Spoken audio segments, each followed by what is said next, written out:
Hello people, welcome to my YouTube channel. In this video, we're going to talk about Wix, okay, and how to remove a Lightbox's Wix website, alright? So, Wix Lightboxes are pop-ups, windows that appear when you click something on a website, right? We also have here a Lightbox. We are actually in Lightbox mode.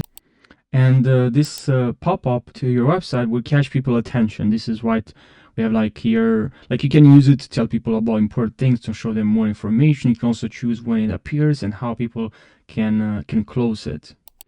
Okay, and now what we can do here is to click on here. We have here pages and menu. Here you're gonna see a Lightbox. So if you want to remove your Lightbox, that's where you have to go. You're gonna see your promotion, the Lightbox you have. And now what you have to do is just to click on the three dots here and you click on delete. Now you also can go to settings if you're interested to change something on this, the Lightbox name, the Lightbox settings.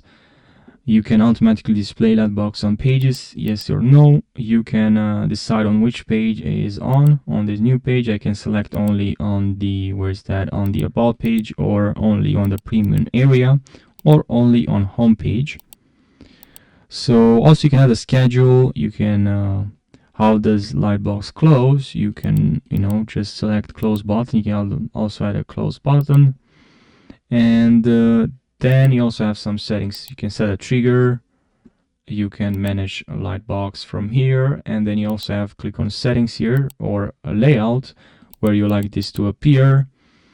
And also you have the design, okay, and also the animation.